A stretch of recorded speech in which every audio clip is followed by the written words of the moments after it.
I feel like sports has specifically basketball has a crazy way or a weird way of bringing different people from different cultures, different backgrounds, different religions, anything, just bringing them all together. So I was always outside. I wasn't in the house. Just growing up in the inner city in East Baltimore, just playing with my friends, my homeboys, mainly sports, things that kind of keep me out the streets and things like that. But basketball was definitely my main, I guess, getaway. So whenever we found the opportunity, basketball, playing football in the streets, pick up games anywhere. Pretty much that was my childhood, playing Nintendo 64. I told my age a little bit with that one. But, we was always outside, man. And then just naturally growing up, found basketball as my, primary sport that I always loved.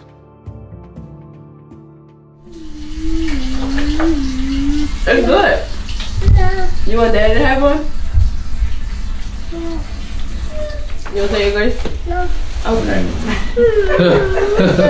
I'm Roy Long. I'm a production supervisor at a pharmaceutical company where we specialize in making vaccinations and different pharmaceutical drugs. I'm Tania Long, and I'm the owner of Dimensions Dance Center. So what's your favorite childhood memory of you playing basketball? Childhood memory? I got a good one.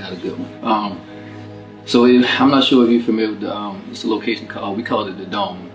It was in, I guess, Madison location in East Baltimore. Pretty much playing AAU. And it was like growing up in the inner city in East Baltimore, the guards in the city were always good and tough. And my name, because I was always like a low-key, quiet guy, so my name wasn't, I guess, ringing bells if you want to say, but it was one of the other top guards whose name was, ringing bells in the city. And I got him at the top of the key, and I dropped him at the top of the key and hit the three. And the crowd went a little nuts, and it was, that was my moment. So everybody was, who was that kid? So yeah, that was my little moment growing up. So how did you two meet? Whose story you want to go with? We got different stories. You go first. Well, we went to the same high school for 2 years. I didn't see him until 10th grade. He saw me in 9th grade. We were walking, of course we had mutual friends, but we never had classes together. We were walking by, and he said something to somebody that I was walking with, and I kind of turned around, and that's when I noticed him. He's gonna make it seem like it was a whole dramatic scene, but I was like, oh, who's that guy? Because I had never seen him before. And then he showed it to my locker, asked me to write my number on a bus ticket, and the rest is history. Now, what's your story? Well, you got it. She got it somewhat right. Well, yeah. But like she said, I guess we met in 10th grade, but I was watching in 9th grade. That's when I first noticed her, but she didn't know who I was. Like I said, I was a cheerleader, so. She was the head cheerleader, right? She was the head cheerleader, so at our pep rally in our 9th grade, yeah, that's what it's called. Yeah, I was watching her, so I guess you could say I was on her. But like I said, I was low-key and quiet, and like she said, one day I was speaking to one of my homeboys in 10th grade, and I noticed her notice me, so I knew I had the opportunity to at least, try to ask her for her number. Yeah, rest is history. I already said where I work at my job. So at my job, I have I want to say 3 or 4, I guess, good buddies of mine that introduced me to the league. I guess the main one might have been Ralph with Carlo. So shout out to those guys. They introduced me to the league. And at the time, when they were trying to get me to come play, I was actually, like to say, retired because I had broke my foot a few years ago. And I kind of retired from all competitive sports. So, man, they got me on the couch and got me back out there. Like I said, shout out to those guys for getting me on the couch. Yeah. And Miss Nia, how was your reaction to when he said he was going to do it? Nervous. Yeah, that pretty much summed it up, just because I know when he plays sports, he's gonna go 110%. Like, it's nothing less than that. So I feel like we went each scrimmage, each game, like, are you sure? Are you sure? And then once I saw him out there and him just kind of being in his element all over again, we stuck it through. So I was nervous, but I'm glad that he found it again. I had played basketball my whole life. Just growing up in the inner city, like every league or every scrimmage or pickup game I was in, it was always I don't want to say aggressive is the term. I guess you say it was aggressive. But when I came, when I came, you know, out there, it was like I said, a breath of fresh air. Like everybody, it was like a family environment. You know, once I came to the gym, like it was all love. It was competitive. It's always been competitive, but like it was just more like a family environment to where though it actually changed me and made me, like I said, fall in love with the game again, because I didn't have to be on edge when I walked in the gym or even during the games. Like I had fun. My teammates were cool. So it was pretty cool. What were your feelings? What was like the thoughts going through your head as soon as the clock hit and then you guys really took over? Yeah, no, that was a beautiful feeling. I'll never forget it. I'll never forget it. Championship game, the crowds was going crazy. Our fans and supporters from both sides was going crazy. I like to say competing with each other. But then the moment like the ball went through the hoop, and then like I know for myself, like I screamed and, you know, shouted and everything. But just seeing like the replay of the video and seeing all our families and friends run on the court and everybody going crazy. If you see the video of my daughter, she's going crazy. She's just running back and forth like she don't know what to do with herself. My wife running on the court holding my son. So you know, it was a crazy special moment. I'll never forget that. Yeah.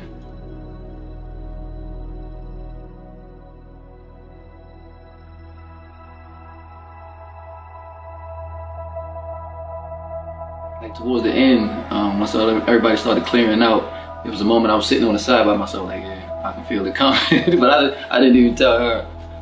But like once we started walking and we got outside, yeah, slowly but surely, my muscles started shutting down on me. So it's actually a problem I've dealt with my whole life playing sports, especially the older I've gotten. So what I have is, one doctor called it a magnesium deficiency. So yeah, what happens is like slowly but surely, like every muscle in my bone starts to tense up and lock up and pretty much shut down on me. To where though I can't move at all because it's not getting that replenished with the electrolytes and magnesium specifically back in. In that moment, what was your reaction? Every time he plays, I have this kind of like anxiousness that is gonna happen because of how hard he plays every time.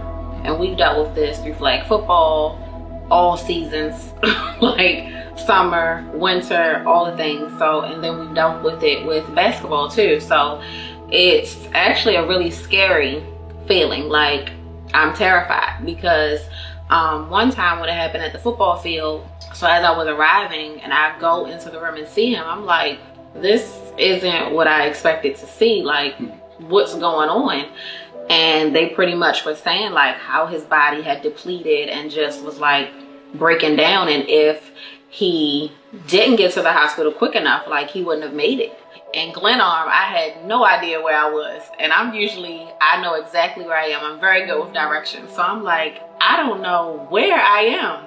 It was scary, but I feel like my adrenaline just started to flow. Like I gotta get them there. I gotta be calm for my kids. I gotta make sure my daughter is okay.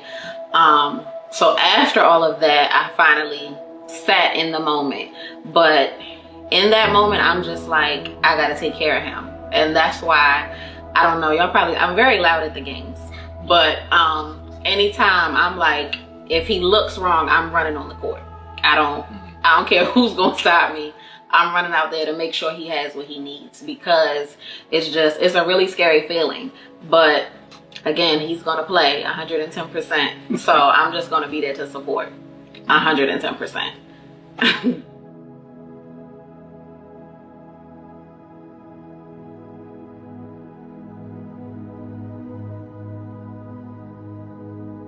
I actually felt such a moment of relief, because usually every time it happens, well, now that I'm thinking about it, I know how I feel. I really felt alone, because I had to be the protector for him.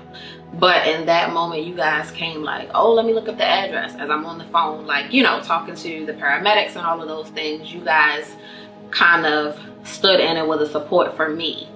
And my daughter has really bad anxiety. So seeing her dad like that, she was like, I couldn't calm her and also try to be sure that I was there for him. And I don't remember their names, but two of them went and got my daughter, started talking with her. I believe they prayed with her, gave her snacks, and she was like so calm. And that does not happen often. She's not very, she's very particular about the people around her, and that can only come from us because that's how we are. But she's very kind of hesitant around people. So just to see that she was calm, like, that really delighted my heart, and I felt so loved and so supported that I had not felt honestly in a long time. And that really meant a lot. Once we got into the hospital and I told him, like, you know, they took care of my baby. Like, they had Caleb, who was much younger. Excuse me, he was only 1 at the time, so he doesn't really understand. He just wanted some Cheetos, but they you know, gave him his Cheetos and sitting on the ground with him, and it's cold outside, and they're like sitting on the ground with him just so that I could go and be what I needed to do for him. That meant so much, and that is literally like something I'll never forget. I don't know their names, but I know their faces, and I know who was there for my baby. So that's truly important for me.